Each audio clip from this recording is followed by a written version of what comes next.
Hello everyone. So today we are going to build some backend APIs using Node.js and HarperDB. So for people who don't know what backend APIs are, let me address that first.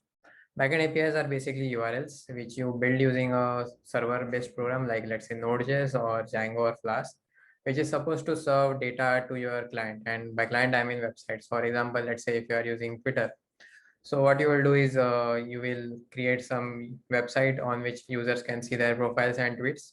You will create a server which will be able to get those tweets or show those tweets to the end user from the database. And in case of database, database is a place where you actually store your data. For example, when a user signs up on a website like Twitter, you store user credentials onto a database, and from the database again you start retrieving the user details once the user logs in, and when he or she publishes a tweets, you store that data into a database and then show that to rest of the users. So database is a central store where you store your data. API is a server, or we can say APIs are ways in which you can share the data between your database and your end website. And a server program like Node.js allows you to write such APIs and share the data from your database, which is your central data store, to your end users. So let's talk about the agenda for this session. I'm going to use Express as I mentioned, like using Node.js. So Express.js is basically a framework on the top of Node.js. Node.js is a JavaScript runtime which is used to write server-based APIs.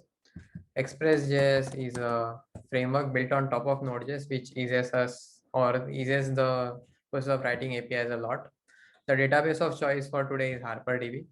So HarperDB is a database which is currently new, and I'm trying it out because I am actually creating a project for a hackathon by Hashnode. So Hashnode came up with a hackathon for the week, which is to build some kind of product using HarperDB and showcasing on their blog. So I am running a project for that. And the project which I am talking about is actually a Twitter clone. So now to just show you the design, I'm just going to get into Figma. So I've created a design for the entire project that I'm going to build for this hackathon. So we have a Twitter clone like this in which there will be tweets and user will be able to post their tweets, and these tweets will be obviously stored into a database like HarperDB. So that's the overall idea of the project which I'm trying to build. And in today's part, we are going to build the backend APIs for this Twitter clone. Now, without any further ado, let's start off with the actual coding process and begin learning how to build backend APIs. Now, the first thing that we need is Visual Studio Code. If you haven't installed it, please install it on your system and open the terminal from this terminal menu and click on this new terminal, by which you will be able to see the terminal here. Terminal is where we run various command prompt commands or commands which are useful for various purposes like creating folders and other stuff. Now, coming to our case, since we are using Express framework, I am going to use a tool for generating my Express.js project, which is called as Express Generator. So Express Generator is basically a tool or what we can say software which eases the process of creation of backend APIs using Express, and it allows us to build a lot of files quickly rather than doing all the stuff from our end. So this will create a what we can say a bootstrap kind of a thing, or pre-made files which we can use for our project. So let's use Express Generator to create a new project or new files in our Twitter node HarperDB. So I'm going to use npx Express Generator. This is the command. Then the name of the app. So let's say if there is any app name that you want to give, you can give it here. I'm going to name it backend, the folder name. And there are some options from which I'm going to use no view because I'm going to use React for my view engine and not use any view engine pre-built into Express framework. So let's give it no view and the name of the folder, which is let's say backend. So this will create a folder like this called backend. And then you have some instructions on how to use this folder. So first thing that we do is we get into the backend folder using cd command. Then we have to run npm install. Since I have yarn as a package manager, I'm going to use yarn install in my case. And if I run yarn start, this will start off my server or the basic server by which we can serve APIs. Now, if I go to my browser and open localhost port 5000, I think. Okay, let me just check the port as well. So the port is 3000. So if I open my 3000 port, I will be greeted with the express generator basic route. Now routes are basically the paths at which you write your APIs. For example, you have index.js route in which this title express is being served. Then you have users route where you can you access the route with users. So if I go with users here using /users, this is what I will get, response with the resource, and this is written here. So this is the response that is been sent when I access the user's route defined here. Similarly, we are going to build our own routes as well. Let me just go through the folder structure of Express Generator before I proceed. In the bin folder, we have the config for our server, the server which is supposed to handle the data from client to database and back from database to client. I'm going to change the port to 5000 because I generally use 3000 for my front-end projects and run yarn start again. Other than that, we don't need to get into the config part much. In the app.js, we have some modules installed by default like express.json, which allows us to handle JSON files easily. Then we have cookie parser and other stuff. In the routes folder is where we are going to write our actual APIs. So in this case, we are going to create a new file here called tweets.js,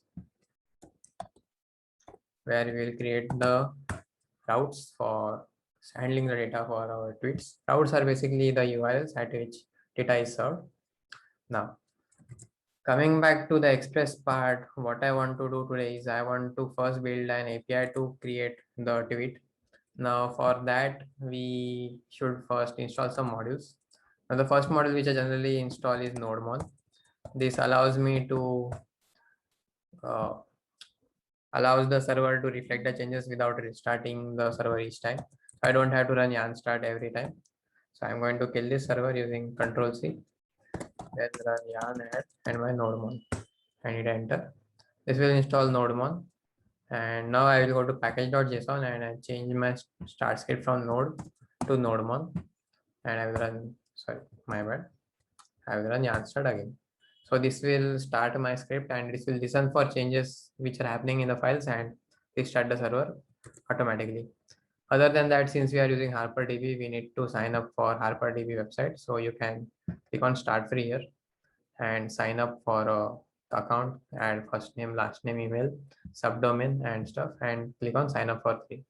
Once you are signed up, you will get the UI like this. So the first thing which we need to do is we need to create an instance of HarperDB. So we click on this plus icon and we are going to use cloud instance. So click there, then give it a name to something like, let's say tweets, or I don't know, let's go with tweets. Then give it a username that you want. I'm just going to use a dummy username for now, like tweets and some password. Then we will go with instance details. We are going to use the free tier, so I'm just going to confirm the instance details with 0.5 GB RAM, 1 GB of free something, and US East Hawaii. And let's see. Okay, so I'm limited to one free cloud instance. So once you click on the confirm cloud details, you will be able to use an instance like this. And once you have an instance, you can use it to create any kind of entries. I'm just going to drop some entries before I proceed ahead. So let me just drop the table which I had created earlier so that we start from scratch. And let me just remove the schema as well. So once you have created the instance, you will be greeted with interface like this. This is how the instance looks like once you have created it. Then you can give it a name. For example, I am going to name this as, let's say, tweets. So this is a schema basically. The schema is the overall design of your database within which you define your tables, or we can say this is the parent level entity within which all your entries or tables can come in. And tables are basically row and columns of entries that you want to add in your data. So I'm going to create a tweet schema. Then let's give it a table name to tweets as well. And we need to specify an ID. ID is the unique identifier for your table. So once I hit enter, I'll be greeted with a table like this, and we are supposed to add records to this. So other than that, we need to go to user section and let's have a dummy user for this. For example, let's say tweets and some password, and let's add a role. I'm going to use it cluster user. So this is going to create a user account for me. And other than that, we can go to config section and see the URL and stuff. So this is the database creation part. Now the next step is to use this database in our server. So let's start off with creating a config folder in our backend by which we are going to make a connection to our database. Because if you want to make any changes in this instance, which we have, or if you want to create some records, you obviously need to make a connection to this, right? So let's create a config here or a config folder within our backend folder in which we will store the database config. And let's create a new file, which is, let's say, dbconfig.js. This is supposed to store all the database connection related data. Now, since I don't want my credentials to go to the websites like GitHub where we usually upload code, I'm going to use a module which is called as .env. I hope that is the one. So .env is a node module which you can use to store your credentials in an environment file instead of your actual code. This adds an added layer of security. So when you are, let's say, using the database on a website or actual application instead of a dummy application like this, you can store your database URL, username, and password in a environment file, which is not exposed to outside world and only exposed in your server and your local entries. So let's install our .env module using YAML. So I'm killing this server and I don't know. So for some reason my copy paste doesn't work on VS Code recently. So let's type it. So it is yarn.env. If anybody knows the solution to this copy paste problem, just let me know in the chat. I haven't been able to figure it out. It is happening on Mac. Now let's run yarn start. First thing that we need to do is we need to require the .env.config somewhere in our app.js. So I'm going to write it somewhere around here, like after the logger and stuff. Then we can create a new env file using, and we can store the database host and stuff. Now I'm referring to an article written on Git Connected for building my APIs. So this is how the structure of your env file is supposed to be, like your instance URL and stuff. So I'm going to copy this text from here. So here the first thing that we need to add is the instance URL. So go back to the HarperDB instance which you have created. Okay, and click on the config part. Copy this URL that you have and paste it in the instance URL section. I will share the article link in comments. So this is the article which I referred to while creating the database entries for my own. Then I'm going to add the dummy user which I added just a few minutes back, and the password and schema. If I remember correctly, it was tweets. So this schema name needs to be added here. So schema is basically the parent level entity.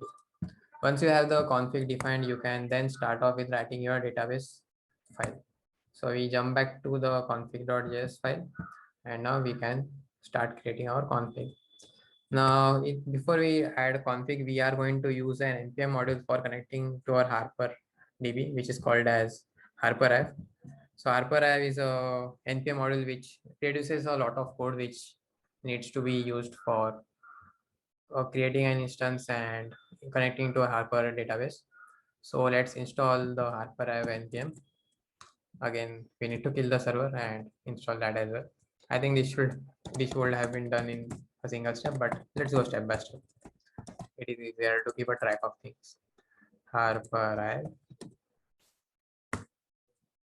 So I'm installing this HarperIve npm and again going with yarn start. Next thing that we need to do is we need to have a config like this. So let's copy the official docs from here and paste it in our db config. So we have required HarperIve. Then we need to pass all these entries from process.env file. So whatever like entries that you write here, that you can use in your actual code by the syntax process.env dot the variable name which you have used in your .env. For example, if I'm using instance URL here, I will write instance URL in this case. Then the username will be instance username and stuff like that. So we can just copy all this stuff and paste it here. I don't think I will need a token, so I'm removing it, and the instance schema as well. Once I have my config ready, I can create a client like this and pass my config. So this is how my client is created, and I am going to name it as db, and let's export this db using module.exports is equal to db so that we can use it somewhere else. And if you go through the article, this is the same step provided here as well. So you create a new client and then you export the db. Once you have the client exposed or the client connection exposed with all the connection parameters, we can then use it in a route. So what we can do is we can come back to twitch.js and actually start writing our code to populate our HarperDB database. Now the first thing that we can do is we can just open a sample route like this, and we can take a reference to this route to write our own new route. So I'm going to split this towards the right. This is one of the advantage of using Express generator. You have an example which you can refer to. So the first thing that we do is we define a express route. I generally use const instead of var. So I don't like using var much. So I'm going to use const wherever possible. So we first import the express module, then the router from express using express.router. Then we will write our code. For now, let's just go with a simple router.get so that we can just test that whether a router URL is working or not. And let's just send res.send as wait route accessed. We are getting this route just for testing, and then we can run module dot exports is equal to our router, and it's saved. Now we come back to our app.js. We can close this file and import the tweets router just like we have users router here. One thing I'm going to do is I'm going to replace all this var with consts. So I'm going with the edit and clicking on replace, select var and replace all with const entries. I think this is the replace all option, and yeah, this looks much better instead of using vars everywhere. Then we will write const tweets router is equal to require dot slash route slash tweet. Then we need to define a path where this tweet router needs to be exposed or used. So we go for app.use slash tweets and a tweets route. So our path will be exposed at slash tweet endpoint. Now there is a tool which is called as Postman, which you can download for testing your URLs. So Postman is a software which you can download from this website. Go to downloads, I don't download Postman section and download the app. I have the app installed, so I'm going to open it, and you can click on create new to create a new test a new route. Basically here we will write http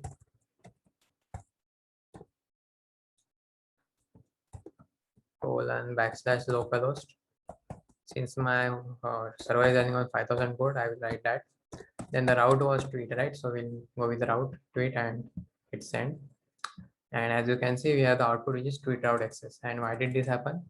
Because we defined a slash endpoint here, and we told that whenever you come across slash after tweet, that is after this path, send the resource which is tweet route accessed. So in this case, my slash tweet was accessed from this path which is defined in app.use, and this slash that we have at the end, this one allowed me to access my tweet route. Similarly, if I had gone with something like get and it's saved, I will have to add get here, and once I send, tweet route access will get printed. If I go with slash in this case, it will print that there is no such route because we renamed the route.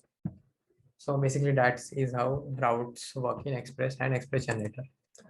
first thing which we are going to do is we are going to create an addition route for adding our tweet, and the method that we are going to use is post. So if you don't know what HTTP method, they are basically 4 HTTP methods in any kind of server language, which is get, post, put, and delete. Patch is also used sometimes. Get method is used to receive the data. Post is to create some data on your server. Put is to update the data, and delete is to delete the data. So whenever someone tweets on Twitter, the tweet is created using post route. Hopefully, the tweets are received using get route.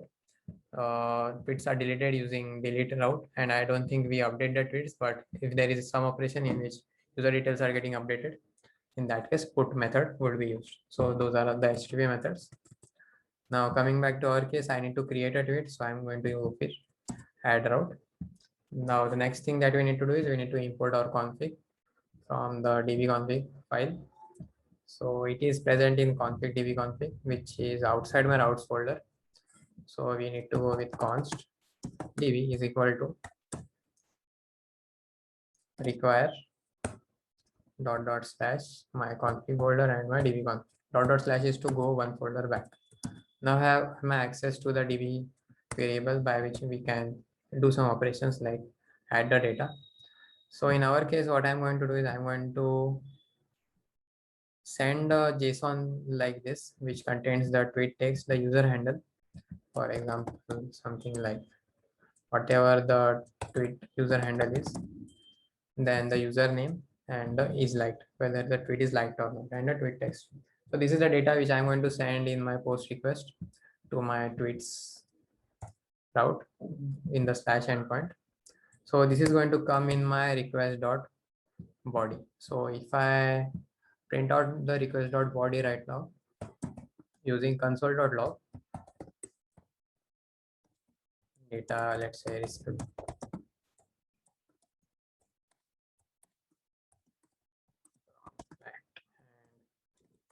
print out the request dot body, it's save. And if I go with the postman and I hit this route, I think it is tweet. So my tweet route access got printed, and if I come to the console here, this is the data which we received from the client. So we have the tweet, we have the user handle of the user who is creating the tweet, the username, and whether the tweet is liked or not. Currently, it is not liked initially when the tweet is created. Afterwards, we can set the value to true as well. So this is the data which I want to store in my database, right? So as I mentioned, we are going to HarperF. So in this case, if we want to do any kind of operation, we run a code like this. So let's just go to the official docs of this HarperF website. I think I have this open, and this is where you can learn more about HarperF. So this is the website. In our case, I'm going to use the query syntax to insert a record, and this is the data which I am getting from the Postman API.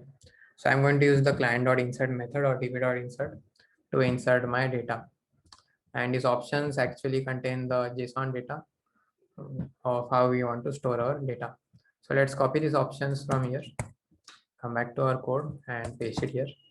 In our case, the table is going to be the ones which we define in our HarperF database. So table name is tweets.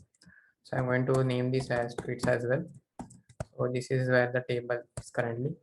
The record is where the data for our HarperF database needs to be stored. So in our case, I am getting the entire JSON data from our client in request.body, right? So what I'm going to do is I'm going to remove this object. So anything with curly brackets is called as object in JavaScript. And this is an array in which I need to send my data. I think square brackets is an array. So I'm going to go with request dot body. So this is where my record is supposed to be stored. Next, if we go to the documentation of HarperF, in case of insertion, we need to have a syntax like this using client.insert or db.insert in my case. So I will go with db.insert because I have used the variable as db. The options is this variable. Now this rest that we are having in our router and the rest which is getting in from the insert operation may clash with each other. So what I'm going to do is I'm going to name this as request and this is as response, just so that we don't confuse with those variables. And I'm going to use request.body here. So if there is any error, the error will get printed in my console. Let's just name it to something like error in insert operation, so that we have a proper idea of what error is happening. Else, instead of logging out the result, okay, we can log out the result. So let's log out the result.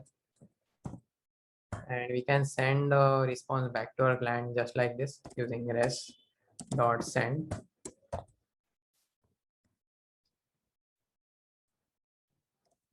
Result as, let's say, tweet added successfully, something like this. And let's just remove the default res.send from here. If there is an error, we can again send a response to the client, which is error and the actual error, so that the even client knows what error occurred. Also, there is a concept called as status code in HTTP. So if you search for status codes, let's go with Mozilla website. So whenever there is a successful operation, we generally send status codes between 200 and 299. Whenever there is any error, we send a error or client side error from 400 to 499. For server side error, we send a error code of 500 to 599, any variable that we want. There are actual definitions for this. And for my case, I'm going to use 500, which is, let's say, internal server error, if there is some error while inserting the operation. So for that, we use a status code operation. And we set the status code to 500 and then we send the data. Now this is going to be used using the response module and not from the rest of the database. So basically this result or the rest variable is the result from my insertion operation. This response that we have, this is the response that we need to send to the website back. So this response variable is used to send response back to the client. This is just the result of the insertion operation which we are getting in this function. So these are called as callback functions basically. Once my insertion operation is complete, this function gets called with either error or the result of whatever operation that has happened. So let me just check whether the status code is right, the syntax.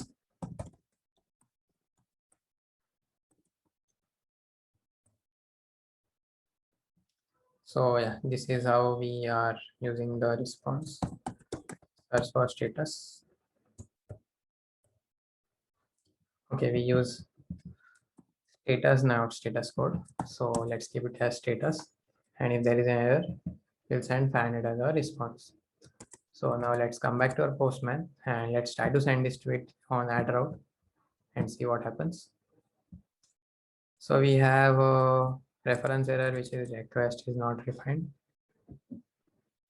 Yeah, we are supposed to use the request model because we changed it to request. And now let me just check if there is any change in my HarperAve database. No. Okay. Now let's go back to our Postman and hit send again. And okay, the user as does schema tweets does not exist is the error. The schema tweets exist for as far as we know. So the error for now is that this operation is not authorized for our tweets user. So let's just go back to the user and click on this user. And I'm going to use it, give it a super user for some time. Okay. This was not supposed to happen. Okay, I'm just going to use the, this should work because users should have a cluster user.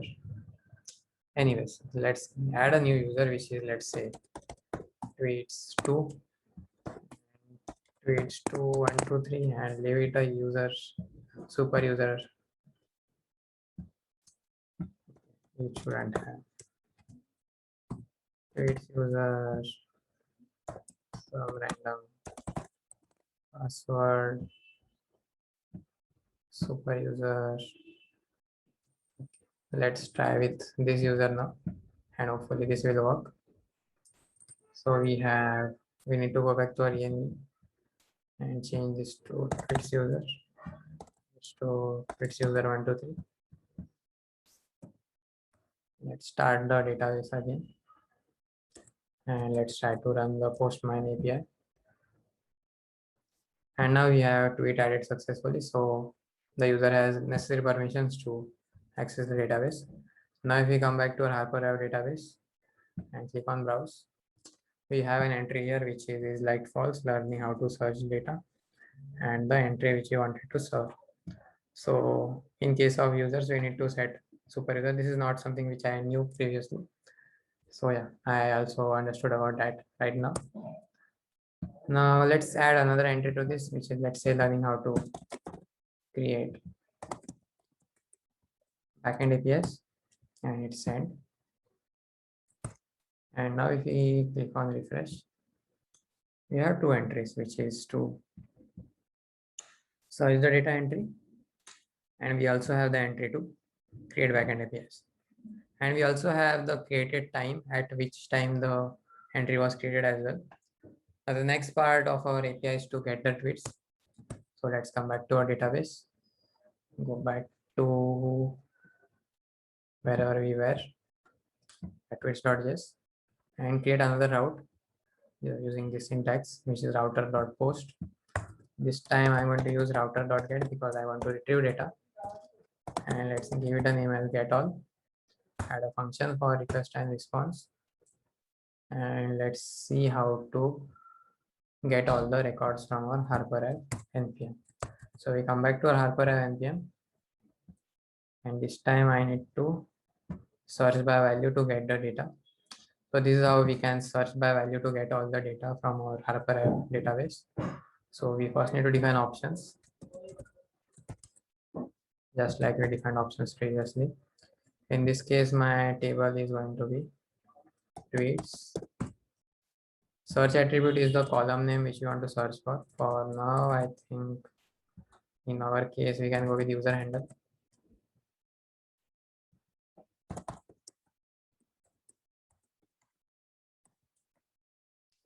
Search value, I will be setting it as a empty string because I want all the entries. And attributes is how many columns of your data will be you want. If you set like, let's say I want only is like 10 tweets in that attributes array, only those entry will get passed to the client. In my case, I want all the data back. So I'm going to set the attributes as star.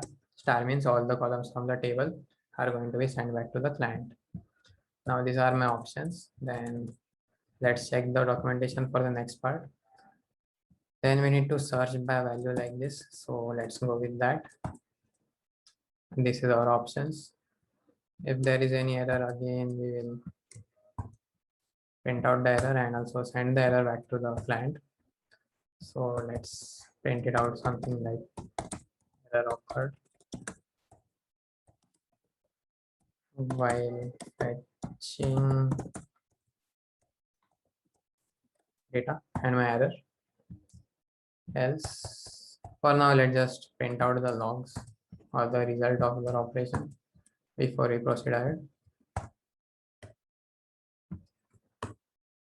Again, I'm going to change this. Okay, we are good. So let's just check what result we get. And let's have a response.send to send some response back to the client as well. In this case, we are going to send the error.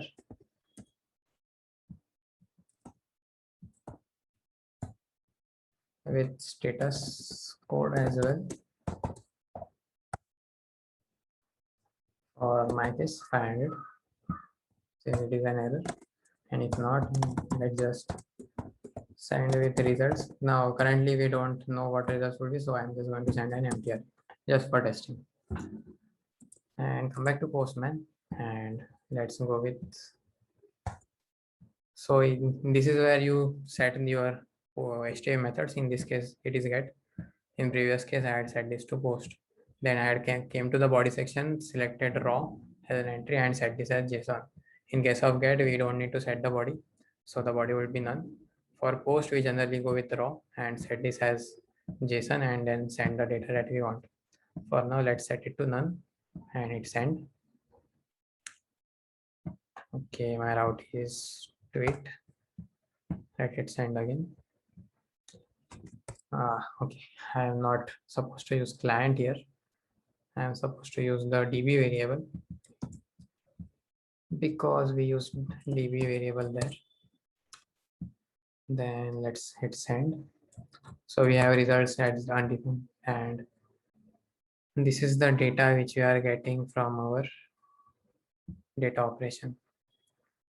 In this case, the result of our operation is an empty array. So my table name is tweets, I hope so. Yes, and my user handle is okay. Let's just search with the user handle first before we go with empty string and check my bad the value and send with postman. So I have some data in my response, so I can send that to my client as well using res. In the address, I think the data is what I need to send back. Now if I hit send, I will have the entries of the tweets which we created earlier. Now I don't want the entries just for the Twitter handle of Saurabh Native. I want to be all the entries. I'm going to send star here. Star means all entries again. And if I hit send now, all my entries are sent. Now, if you remember, I had added the learning how to search data tweet first, and after that, I had added tweet, learning how to create backend APIs. So this is sent in the order the order in which we are adding the entries to database. But what I want to do is I want to add the entries as per my created time. Why? Because if you go to the Twitter website, the tweets are generally arranged as per the time at which they were sent. So there are all other sorts of factors as well, but mainly 43 minutes ago and something if it is 1 hour ago, it is sent after that. So on basis of the time at which the tweets was created, the data is sent. So the most recent tweet has to come at the top and the other tweets have to come later. Now in case of HarperDB, there was no sort function which I could find. So that is why I'm going to use a NPM model which is called as Lodash. And from Lodash, I have a method which is called as order by. So order by is used to like order a JSON array. So the response that you have in your Postman is an array of objects, which is called as JSON array. So or object array basically. So if I want to arrange this object array by some value, in my case, I want to arrange it on basis of created time. In created time, we have this arbitrary number which is called as epoch. So epoch is basically a numerical representation of your string. So you can search for epoch time converter, and this is the website where you can learn more about epoch. So basically, this is a numerical representation of the current date. For example, if the current date and time is 5:54 in GMT, this will be the numerical representation. If I copy this epoch and paste it here, it will be 10:27 a.m., which is I think 10 minutes back. So I want to arrange my tweets on basis of this created time or this epoch value. Epoch value basically increases as the time process ahead. So as you can see, my learning how to create backend APIs has to have a value larger than the this entry. So I think up till this 3 value 162.347 or 162.347.3 is common. Then this 87818 value is slightly lesser than my 91839 because this entry was added later. So that is how epoch works basically. The later values have some larger value than the previous values. So I can use that to arrange my JSON array. And as I mentioned, I am going to use Lodash. What I'm going to do is I'm going to use that created at as my entry to on the basis of which my array needs to be sorted. And I'm going to pass the descending value here because I want to sort the array in descending order. So in this example, the users array was arranged in ascending order on the basis of user name and then descending order on basis of age. That is why we have user and age as the columns on basis of which the order needs to be decided and the ascending or descending entries here. So let's install Lodash first. If you go to the official website, there will be some documentation like this. So let's kill the server and add Lodash. I know there are easier ways to do this, but I generally use Lodash for a lot of purposes other than this. So I'm just introducing Lodash npm. Like you can actually sort your JSON array manually by writing vanilla JavaScript as well by defining your own function. I prefer Lodash, so I'm using it. Now let's require Lodash here. I'm going to use Lodash in future purposes also. That is why I'm installing it. Let's go back to order by. So if I want to use anything like, let's say, order by from Lodash, the way to import this is to copy this order by, paste it here and type require Lodash / order by. So whichever function you want to use from Lodash, you pick up that function. Don't import the entire Lodash npm because Lodash consists of loads of function and we are just going to use order by to make our code a little bit more efficient. So what I'm going to do is I'm going to store my tweets data from my result in a variable. Then I'm going to write sorted tweets variable in which I'm going to use the order by syntax. So in this case, we first pass the JSON array which we want to sort. In my case, it is going to be tweets data within the order by. So we type order by circular brackets, the JSON array. Then on basis of, I think we are going to sort on basis of created time. So let's pass created time here. I want it to be descending because the larger the timestamp value, the more recent the tweet will be. So let's pass DESC. I hope that is right. Yes. And instead of sending the data from res.data, we are going to send the data of the sorted tweets. Now, if you observe carefully right now, learning how to search data is at the top and learning how to create backend APIs is at the bottom.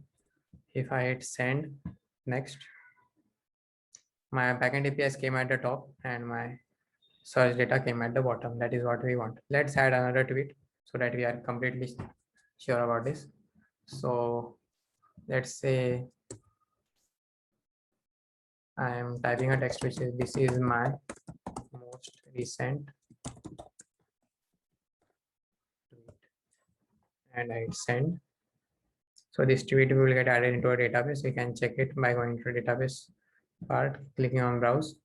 So we have the entry here. Next, if I come back to Postman and go to get all, it should come out at the top. And as you can see, the most recent tweet is at the top, then the create backend APIs, and then the learning how to search data. Now I'm going to use this in my front-end website. Like I have created a basic UI of front-end website. So I'm going to use it there, but that will be covered in the future parts of this series. So if we come back to the agenda for today, we are going to set up Express router, which we did. Then we created the HarperDB database connection using the data config or the db config file, which we created here. So this is my connection part. Then we built APIs using Express and HarperDB.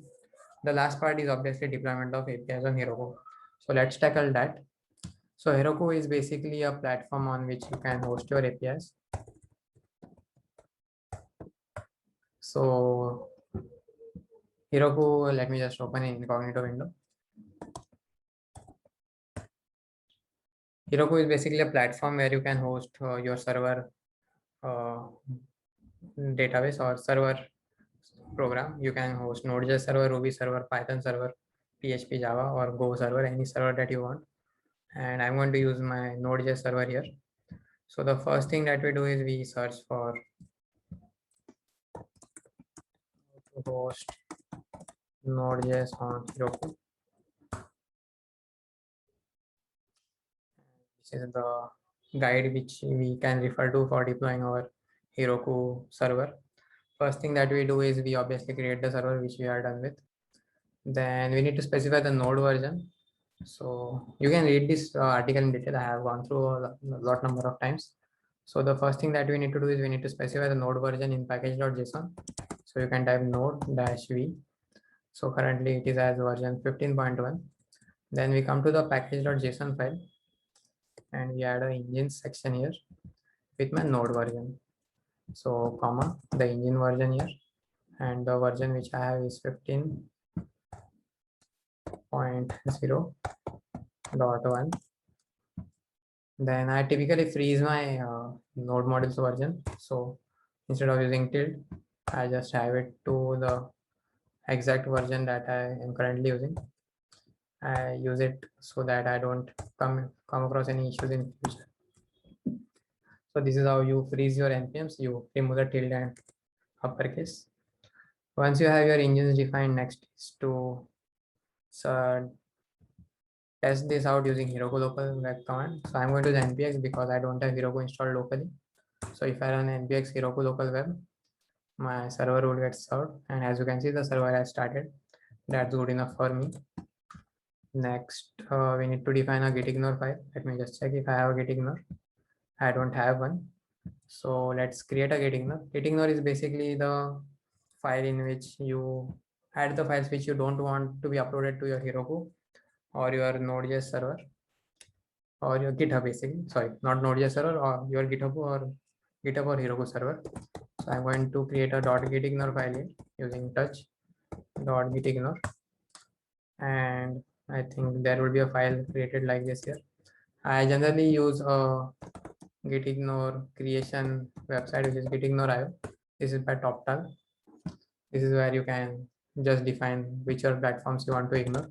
So I'm going to hit node. Then I'm using Mac, so macOS. Let's just add some entries for Windows and Linux as well. And I think that should be good enough. Let's create the file. And this is how the file looks like. So you can copy this file and paste it in your gitignore. Let me just check a few things. First is I don't want dstore folder to go. That is there. Then I don't want my env file to be added. So let's just check. Yes, your env has to get ignored. Otherwise, there is no sense in making the env file like this. Other than that, everything looks good enough. Let's just search for node modules as well. Yes, node modules ignored as well. Next task, let's just check what is our next task. You have a git ignore. So let's initialize the repository first using git init command. Then let's just check the branch first. So we don't have any branch. Let's just add our files using git add dot. Let's check the status of our file using git status. Basically, git add adds your file to git, and these are the files which are currently tracked or been added to our Heroku server. I am okay with adding these files. So let's commit it using git commit -m, and let's just say server or tweets route added. That would be a good message. Tweet route added, and commit the files. And it's telling me to log in into Heroku. Let's do that. I need to use npx, and this should open up something in my browser for allowing to log in into Heroku. Click on login button. Close this. We can close this as well. Next, we run Heroku create to create a Heroku app on the server. We are just following the steps and appending npx before.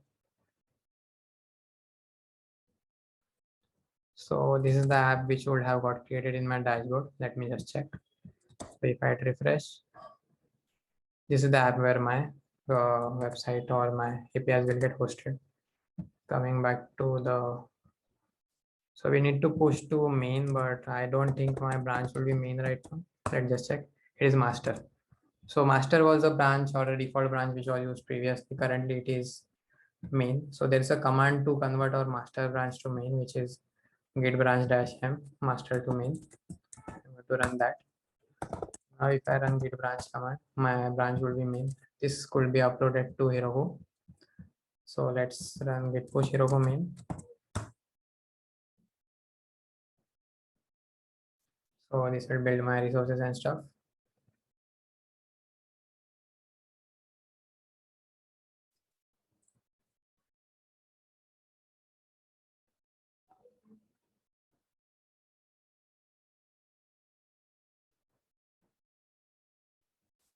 Okay, my yarn file has some issues. Let me just run yarn install so that it is added properly. Then we run again git add dot and git commit to commit our yarn file.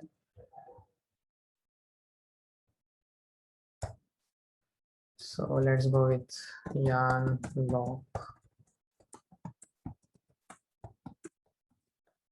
updated. Then let's go with Heroku push again, the command which we had just out, and try it again. Hopefully this time it will work. Yes, it is working fine. Now, by the time it is installing some stuff, we need to make some changes in our app. So in this case, the variables which we defined in our .env, that needs to be defined in our config variables here. So here we need to add all the entries which we added in our env because env was not uploaded. And this is from where Heroku will read our environment variables in our database connection file. So let's add the config variables here.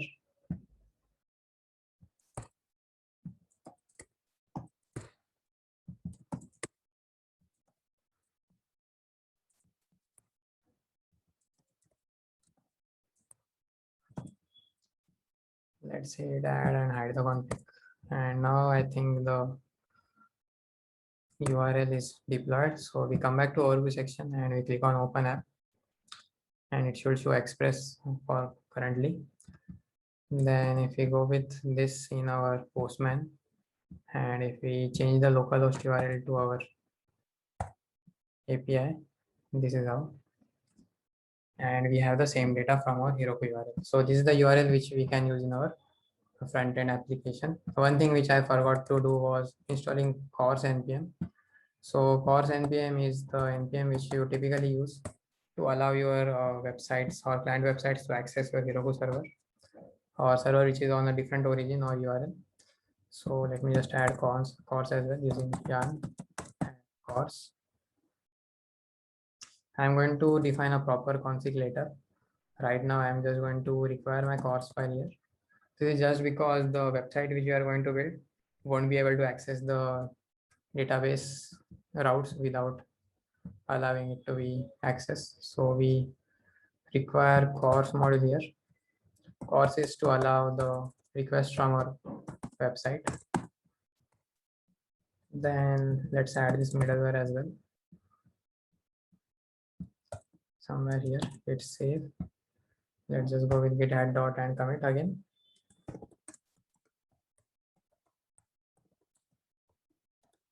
If you don't want to do it from here, you can also do it from here as well. So you can have a commit message to something like npm. Click on this command. This is going to commit my changes. This tick mark is to commit, I think. Yeah. Then we go with Heroku push.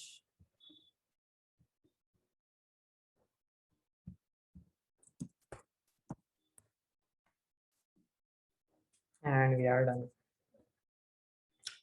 So this is basically how you do deployment to your server. And actually make incremental changes if you want. You just add those changes, run git add dot git commit and run git push Heroku. So all these deployments can be seen in real time on your dashboard. So this is how build in progress and deployed works like. And these are all the changes that I have done till now. And yeah, if we again run the Postman, I should get the response. And if I want, I can also add a tweet using my new URL from Heroku, which is this one, blooming whatever dot Heroku app. So let me just add it here and let's have a, this is a tweet made from Heroku, well, something like this. And if it send, hopefully the tweet will get added. And if we run get all now, we'll have the tweet present as well. So that I think concludes our entire agenda, which was part 4, which was deployment of APIs on Heroku. So this finishes our entire session. If you have any doubts, please feel free to connect to my Discord server and mention your doubts there, or connect with me on Twitter. If you found this tutorial useful, please hit the like button, subscribe to my channel for more upcoming videos. That's it from my end. Thank you and have a nice day, everyone.